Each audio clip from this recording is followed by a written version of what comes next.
الحمد لله يعني ان انا طلعت منها سليم من الحاجه دي. شفت الموت الحمد لله.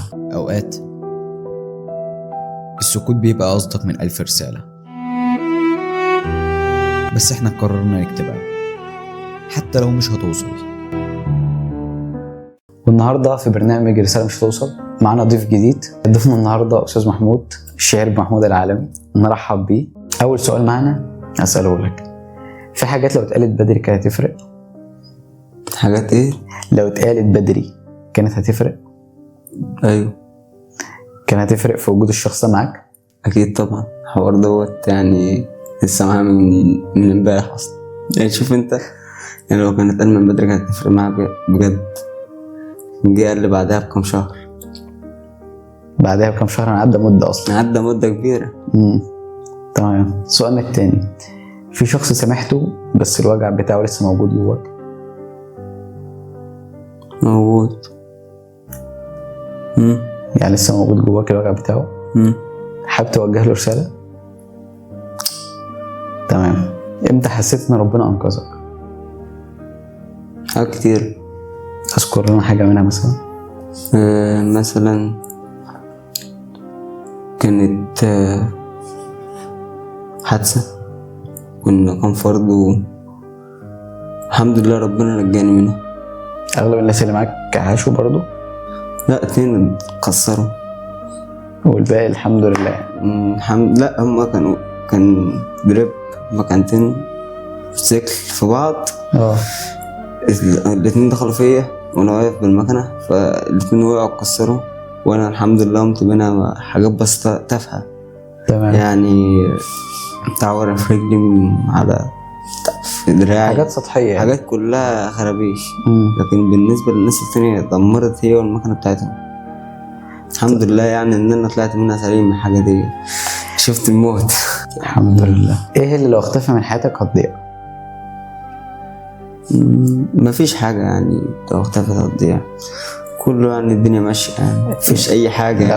لو هي اختفت من حياتك انت هتضيع. حاجة لو اختفت من حياتك انت اللي هتضيع. امي دي اكتر حاجة لو اختفت من حياتي هضيع من حياتي كلها، امي وابوي. ربنا يخليهم لك. الله يخليك. السكوت اوقات بيبقى تقيل.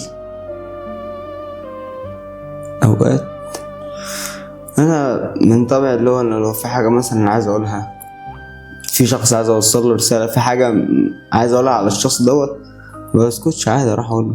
لو الرسالة دي اخر رسالة هتقولها تحب تقول فيها ايه؟ الرسالة دي لشخص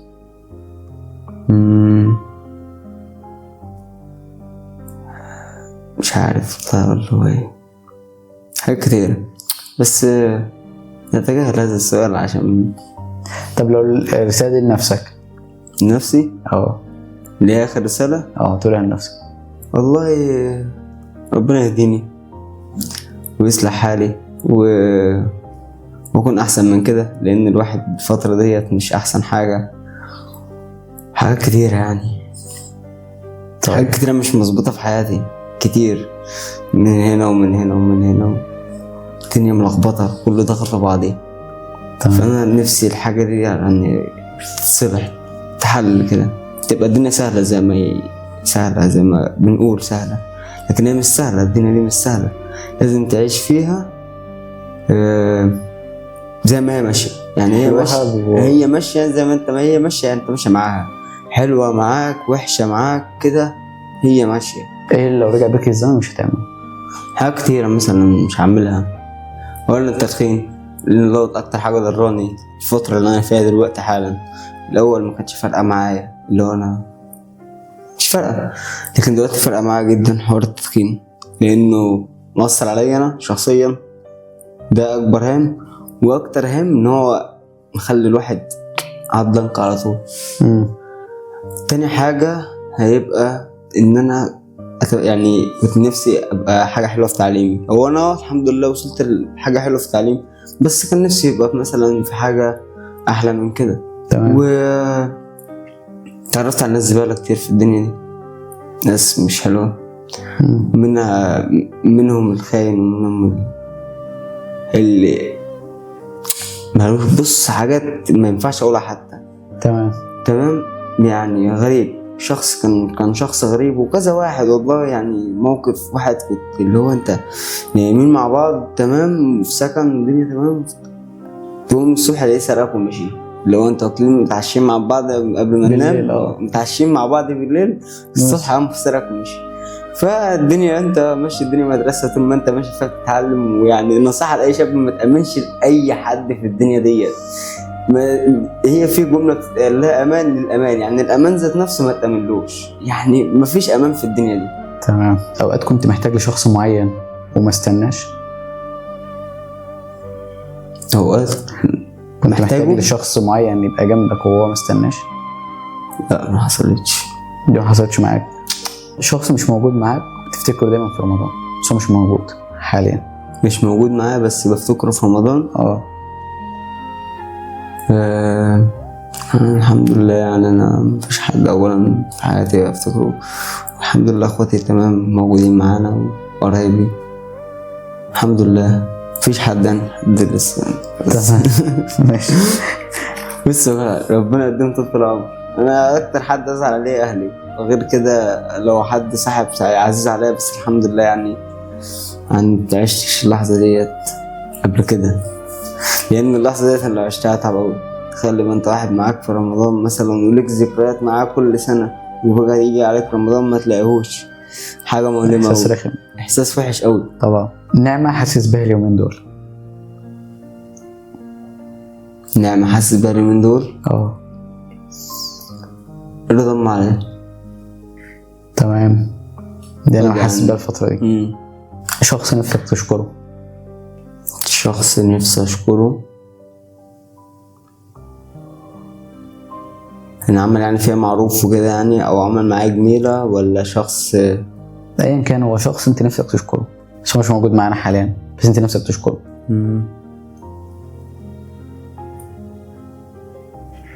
مفيش حد عايز تشكره؟ شكرا يا ابويا. ماشي. حاجه صغيره بتفرحك؟ هقول لك سهله. حد يقول عليا كلمه حلوه، حد مثلا يشوفني كويس، حد مثلا يعتبرني كأخ لي بجد، يعتبرني كصاحب بجد، او يعتبرني منه. تمام. دي حاجة بتفرحني انا نفسي جوايا. سيبك من اي حاجة ممكن ما يبينش اللي قدامي، بس هو ممكن يقول كلمة في نص الكلام كده او اي حاجة انا حسيت بيها جوايا، لكن هو عادي، هو قالها عادية.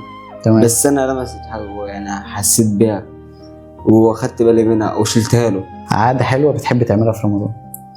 عادة حلوة؟ عادة حلوة بتحب تعملها في رمضان؟ والله الشباب بقى انت عارف بقى اللي هو احنا بنفطر من هنا ونبدأ نخرج بقى. يعني بالذات اكتر حاجة بحب اعملها في رمضان، بطلع، بس بالحوار ده مش بعمله على طول، بعمله اول يومين رمضان بس. لو مثلا بطلع اجيب بلح واجيب حاجات وبطلع افرقها عندنا على الطريق في البلد. ديت بفرقها يعني مثلا لحد 30 رمضان، لحد ما امشي على الشغل بس. يومين الاجازه بس. لو بفرق دي احلى حاجه بستناها رمضان وبجهزها لرمضان ده. لو معاك رساله ومش هتوصل تحب تقول فيها ايه؟ رساله ومش هتوصل؟ مش هتوصل للشخص اللي هو انت عايز توصل له الرساله، تحب تقول له فيها ايه؟ احب اقول له يا ريت يغير من نفسه، يا ريت يغير من نفسه ويبقى تمام كويس، ويبقى احسن من اي حد في الدنيا. انا بتمنى والله يكون احسن واحد في الدنيا. تمام. لان هو شخص غالي عليه قوي. تمام. بتمنى له كل خير، وبتمنى يكون في احسن صورة واحسن واحد في العالم كله، لان هو اصلا غالي عليه قوي. طب انت عارف ان مفيش حد بيحب حد اكتر من نفسه؟ لا دوت انا بحبه زي نفسي بالظبط، لكن انا كويس. ماشي. احنا كده هننهي الحلقه ان اسئلتنا خلصت. تمام. وطبعا هتنتظرها في رمضان ان شاء الله على قناه اليوتيوب. كنت سعيد باللقاء معاك حبيبي، واتمنى الحلقه تعجب الناس كلها. ان شاء الله تعجب الناس. ماشي. شكرا للضيف اللي كان معانا النهارده محمود، قال كلام من قلبه، كلام لمس قلوبنا كلنا، وحاجات ممكن نكون بنحسها، بس نشكره برضو على مشاركته معنا في البرنامج. وانتظرونا في حلقات تاني كتير ويلا سلام.